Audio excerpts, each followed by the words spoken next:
Now, there's some lovely questions, and I'm just going to put a pin in them mentally, for SkyGuardian has reminded me that it's time for our daily reading of the Vachanamrut. So let us do so. The Vachanamrut is a collection of 273 discourses by Bhagwan Swaminarayan, whom is the Ishta Devata, the personal form of God that Pramukh Swami Maharaj is devoted to. And already while reading that, we've heard so much love emanate from him. Where does he get that love from? Well, let's read from this passage called Gadhadā 150.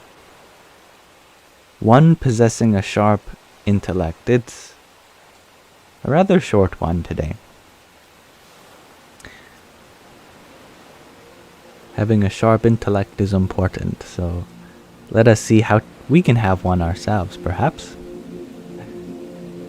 In the early hours of Mahavadi the First, Samvat 1876, which is the 31st of January 1820 in our calendar, Sriji Maharaj Swaminarayan was sitting in front of the veranda outside Dada Akshar Medi in Gadhadā. Wow, new place. I was so prepared to say Dada Akshar Darbar, but it was his Medi today. He was dressed entirely in white clothes. Well, glad that's the same. At that time, an assembly of munis as well as devotees from various places had gathered before him. Hello, gentry. Thereupon, Sriji Maharaj asked the munis, one who possesses a sharp intellect attains Brahman. Here, Brahman should be understood as Parabrahman, the highest of the ultimate reality. Can the intellect of one who is proficient in managing worldly affairs be called sharp or not? Also, can the intellect of one who is very proficient in interpreting the Shastras, the scriptures, and the Puranas, the stories, be called sharp or not? Hello, Dr. Ginny. The munis attempted to answer the question but were unable to do so satisfactorily. Then Sriji Maharaj explained, some people may be extremely adept in worldly affairs, yet they do nothing at all to safeguard their own liberation. Here liberation is referring to moksha, freeing yourself from the cycle of births and deaths, samsara. Others may know the precise meanings of the various shastras, puranas, and itihasas, which are the great epics, including the Mahabharatam and the Ramayanam. Yet, they too do nothing to safeguard their liberation. Therefore, they cannot be said to possess a sharp intellect. Rather, they possess a blunt intellect. Conversely, a person who safeguards their liberation, even though they may possess only a limited intellect, should be considered to have a sharp intellect. On the other hand, a person who, even though possessing a sharp intellect, pays more attention to worldly affairs, should be considered to possess a blunt intellect. A verse in the Bhagavad Gita refers to this fact. Excuse my Sanskrit.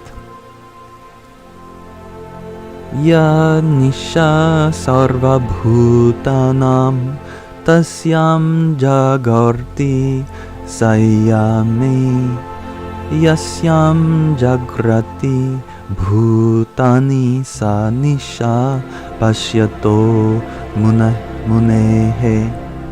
From the second chapter, 69th verse. Actually, since I have the Bhagavad Gita with me, or better than yet, actually, yeah, no, I was going to ask Mataji, but since I have the Bhagavad Gita with me, this translation, let us jump to the second chapter, 69th verse.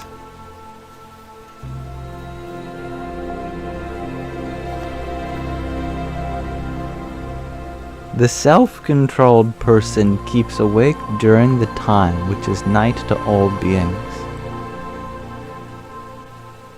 That time during which all beings keep awake is the night for the conscious sage,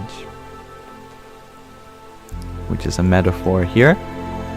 This verse explains that in the context of worshipping that source divinity, here referred to as God, all worldly people behave as if their mind is shrouded in darkness, like the night. In other words, they do not worship God. Devotees of divinity, however, are awake in worshipping that source. In other words, they are constantly engaged in worship. Furthermore, everyone's mind is awake with respect to the panch vishayas, the experiences of the senses, sights, sounds, smells, tastes, and touch, i.e., they continuously indulge in the vishayas. The minds of the devotees, in contrast, are shrouded in darkness with regards to indulging in the vishayas of the world. In other words, they do not indulge in them. Therefore, only one who remains alert regarding their own liberation can be said to possess a sharp intellect. As for others, well, they are mere fools.